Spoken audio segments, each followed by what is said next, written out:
नमस्कार दोस्तों, आज है 14 अक्टूबर 2025 दिन मंगलवार।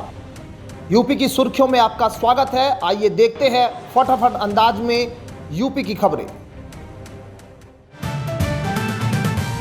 किसान नेता राकेश टिकैत ने बसपा सुप्रीमो मायावती की रैली पर प्रतिक्रिया दी है। उन्होंने कहा है कि सरकार ने विपक्ष को तोड़ दिया है और विपक्ष आपस में लड़ रहा है। टिकैत ने कहा है कि डरा हुआ विपक्ष देश में तानाशाहों को जन्म देता है। उनका कहना था कि विपक्ष के डर और लड़ाई के चलते देश में तानाशाह और बड़े उद्योगपतियों का कब्जा बढ़ गया है, जिससे मुकाबला करना जरूरी है।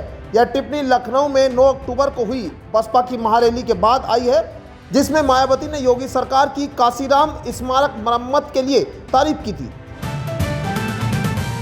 उत्तर प्रदेश में अब इलेक्ट्रिक वाहन खरीदारों को रजिस्ट्रेशन और रोड टैक्स देना होगा। 13 अक्टूबर को रोड टैक्स छूट की अवधि समाप्त हो गई है। 14 अक्टूबर से 10 लाख रुपए तक के वाहन पर 9% और 10 लाख से अधिक कीमत वाले वाहन पर 11% रोड टैक्स देना होगा। 2 पहिया ईवी पर 300 रुपये और 4 पहिया पर 600 रुपये पंजीकरण शुल्क भी लगेगा। राज्य में फिलहाल ई रिक्शा को छोड़ अन्य ईवी का निर्माण नहीं हो रहा है, इसलिए अधिकांश खरीदारों को टैक्स देना होगा। हालांकि सरकार 2027 तक सशर्त सब्सिडी जारी रखेगी। यूपी में 14 और 15 अक्टूबर को गोरखपुर में 2 दिवसीय रोजगार महाकुंभ लगेगा। इसमें 10,655 पदों पर यूएई और ओमान में नौकरियां उपलब्ध होगी। सैलरी 25,000 से 1,20,760 रुपये तक। पदों में सुपरवाइजर, राइजनिंग, mobile pump operator, shuttering carpenter, construction helper, driver और सिविल बस चालक शामिल है। इच्छुक युवा आधिकारिक वेबसाइट पर ऑनलाइन पंजीकरण कर आवेदन कर सकते हैं और साथ में शैक्षिक प्रमाण पत्र, फोटो आईडी एवं बायोडाटा लाना अनिवार्य है। इससे पहले लखनऊ में 6,004 युवाओं को इजराइल में नौकरी मिली थी। दीपावली से पूर्व सैनिकों के लिए भी 17 अक्टूबर को वाराणसी में विशेष रोजगार मेला होगा। उत्तर प्रदेश में इस बार दीपावली गाय के गोबर से बने दियों और मूर्तियों से जगमगाएगी। पशुधन एवं दुग्ध विकास मंत्री धर्म सिंह ने अधिकारियों को निर्देश दिए हैं कि गौशालाओं को आत्मनिर्भर बनाया जाए और गोबर से बने उत्पादों को बढ़ावा दिया जाए। उन्होंने कहा कि इन उत्पादों की बिक्री के लिए बाजारों में उपलब्धता सुनिश्चित की जाए और महिला स्वयं सहायता समूहों को प्रोत्साहित किया जाए। मंत्री ने प्रत्येक जिले में एक आदर्श गौशाला स्थापित कर उसे पर्यटन स्थल के रूप में विकसित करने के निर्देश दिए। सरकार का लक्ष्य गौवंश संरक्षण के साथ स्वरोजगार बढ़ाना है। उत्तर प्रदेश में मुख्यमंत्री योगी आदित्यनाथ ने इन्वेस्ट यूपी के पुनर्गठन को मंजूरी दी है, जिससे राज्य में औद्योगिक क्रांति को नई दिशा मिलेगी।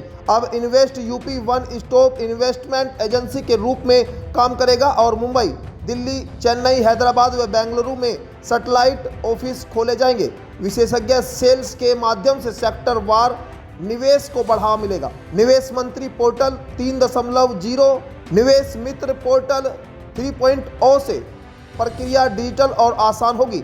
सीएम ने सेफ इंडस्ट्री की अवधारणा लागू करने और विदेशी निवेश के लिए फोकस कंट्री डेस्क बनाने की घोषणा की। यह कदम यूपी को भारत का नया इंडस्ट्रियल हब बनाएगा। बीएसएनएल ने उत्तर प्रदेश के 142 ऐसे गांव में 4G सेवा शुरू की है, जहां पहले किसी भी दूरसंचार कंपनी का नेटवर्क नहीं था। इसमें सोनभद्र के 35 गांव शामिल हैं, जिनमें से 34 में नेटवर्क चालू हो गया है। यह काम डिजिटल भारत निधि के 4G सैचुरेशन प्रोजेक्ट के तहत किया गया है। बीएसएनएल के टावर अब सहारनपुर, लखीमपुर खीरी, चंदौली, ललितपुर, बिजनौर और अन्य जिलों के गांव में भी सक्रिय है। नक्सल प्रभावित सोनभद्र, चंदौली और मिर्जापुर में 2G, 3G नेटवर्क को 4G में अपग्रेड किया जा रहा है, जिससे ग्रामीण संचार को नई गति मिलेगी। मथुरा के कथावाचक देवकीनंदन ठाकुर ने दिल्ली में 18 अक्टूबर को स्नातक क्रिकेट लीग का ऐलान किया है। इस लीग में 4 टीमें भाग लेगी, जिनका नेतृत्व प्रसिद्ध कथावाचक करेंगे। देवकीनंदन ठाकुर की टीम वृंदावन वॉरियर, धीरेन्द्र कृष्ण शास्त्री की बजरंग ब्लास्टर्स, इंद्रेश उपाध्याय की राधे रॉयल्स और चिन्मयानंद बापू की राघव राइडर्स होगी। हर मैच 10 ओवर का होगा और आमदनी बाढ़ पीड़ितों की सहायता के लिए खर्च की जाएगी। मैच दिल्ली के पहाड़गंज स्थित कर्नल सिंह स्टेडियम में होंगे। ठाकुर ने स्नातक धर्म के ठाकुर ने सनातन धर्म के संरक्षण और सेवा के लिए सरकार से सनातन बोर्ड बनाने की अपील की। इस वर्ष दीपोत्सव 6 दिनों तक मनाया जाएगा क्योंकि धनतेरस 2 दिन 18 और 19 अक्टूबर को पड़ेगी। कार्तिक कृष्ण पक्ष की त्रयोदशी 18 अक्टूबर दोपहर 12:18 से शुरू होकर 19 अक्टूबर दोपहर 1:51 तक रहेगी। इस दौरान छोटी दीपावली और बजरंगबली प्राकट्य उत्सव भी होंगे। हनुमान सेतु, लेटे हनुमान मंदिर और अन्य हनुमान मंदिरों में सुंदर कांड पाठ व विशेष पूजा होगी। इस बार दीपोत्सव 6 दिन तक रोशनी और श्रद्धा का पर्व बनेगा।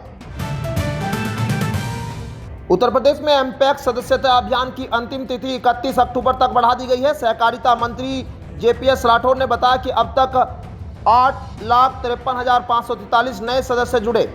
जिला सहकारिता बैंकों में 1 लाख से अधिक नए खाते खुले हैं, जिनमें 240 करोड़ रुपए जमा हुए हैं। बरेली मंडल 1,09,650 सदस्यों के साथ पहले, मेरठ 82,368 के साथ दूसरे और लखनऊ 80,184 सदस्यों के साथ तीसरे स्थान पर रहा। मेरठ में सबसे अधिक 67 करोड़ रुपए की जमा राशि रही। अभियान की सफलता को देखते हुए सरकार ने इसकी अवधि बढ़ाने का निर्णय लिया है। लखनऊ विश्वविद्यालय के अध्ययन में खुलासा हुआ है कि उत्तर प्रदेश में बड़ी संख्या में अपात्र लोग फर्जी राशन कार्ड बनवाकर मुफ्त राशन का लाभ उठा रहे हैं, जबकि पात्र लोग वंचित रह गए हैं। प्रयागराज, सीतापुर, बरेली और झांसी में किए गए शोध में पाया गया है कि कई रिटायर्ड सरकारी कर्मचारी और संपन्न लोग भी राशन ले रहे हैं। कोटेदारों द्वारा प्रति कार्ड 2 से 3 किलो राशन की कटौती की शिकायतें भी सामने आई है। शोध में लाभार्थी डेटा अपडेट करने, सीसीटीवी लगाने और शिकायत निवारण प्रणाली को मजबूत करने की सिफारिश की गई है। समाजवादी पार्टी ने विधान परिषद स्नातक चुनाव के लिए मेरठ सहारनपुर खंड से परमेंद्र भाटी को उम्मीदवार घोषित किया है। सपा ने इस बार अनुभव और क्षेत्रीय प्रतिनिधित्व को प्राथमिकता दी है। इससे पहले पार्टी ने शिक्षक एमएलसी सीटों के लिए लाल बिहारी यादव और कमलेश को प्रत्याशी बनाया था। परमेंद्र भाटी की उम्मीदवारी को कार्यकर्ताओं ने उत्साह से स्वागत किया। वहीं कांग्रेस ने भी एमएलसी चुनाव के लिए विक्रांत वशिष्ठ, रघुराज सिंह पाल, डॉक्टर देवमणि तिवारी, संजय प्रियदर्शी और अरविंद सिंह पटेल को उम्मीदवार घोषित किया है। मुख्यमंत्री योगी आदित्यनाथ ने विंध्य और बुंदेलखंड में हर नल से शुद्ध जल आपूर्ति के लिए सख्त निर्देश दिए हैं। उन्होंने फेज 1 और 2 को 15 दिसंबर 2025 तक तथा फेज 3 को मार्च 2026 तक पूरा करने की समय सीमा तय की है। सीएम ने कहा कि यह योजना महिलाओं की गरिमा और ग्रामीण जीवन की गुणवत्ता से जुड़ा मिशन है, इसलिए गुणवत्ता और समय सीमा पर कोई समझौता नहीं होगा। अब तक 1.98 करोड़ ग्रामीण परिवारों को नल कनेक्शन मिल चुके हैं। मुख्यमंत्री ने जल जीवन मिशन की प्रगति की समीक्षा कर अधिकारियों को पारदर्शिता और समयबद्धता के निर्देश दिए। सपा नेता आजम खान की 22 श्रेणी सुरक्षा पर संकट गहरा गया है। शासन स्तर पर इस व्यवस्था की पुनः समीक्षा शुरू हो गई है और खुफिया विभाग से रिपोर्ट मांगी गई है। 2 जन्म प्रमाण पत्र मामले में सजा के बाद उनकी सुरक्षा हटाई गई थी, लेकिन जमानत पर रिहाई के बाद फिर बहाल कर दी गई। अब सरकार विचार कर रही है सजायाफ्ता व्यक्ति को सुरक्षा देना उचित है या नहीं। जिला स्तर पर सुरक्षा समिति केवल 15 दिन के लिए सुरक्षा दे सकती है। फिलहाल शासन के नए निर्णय तक आजम खान की सुरक्षा पर संशय बना हुआ है। दीपावली पर मिलावटखोर सक्रिय हो गए हैं, जो मिठाई, फल और पूजा में उपयोग होने वाली सामग्री में मिलावट कर बेच रहे हैं। खाद्य सुरक्षा विभाग ने चेतावनी दी है कि मिलावटी दूध, केमिकल से पके केले और चमकदार पतासे से स्वास्थ्य को गंभीर खतरा है। जांच में रिफाइंड तेल से बनी मिठाई और केमिकल मिले केले पकड़े गए हैं। विभाग ने लोगों से अपील की है कि वे केवल विश्वसनीय दुकानों से ही खाद्य पदार्थ खरीदे और संदिग्ध वस्तु मिलने पर तुरंत सूचना दे। आधिकारिक डॉक्टर सुधीर कुमार सिंह ने कहा कि जागरूकता ही मिलावट से बचाव का सबसे बड़ा उपाय।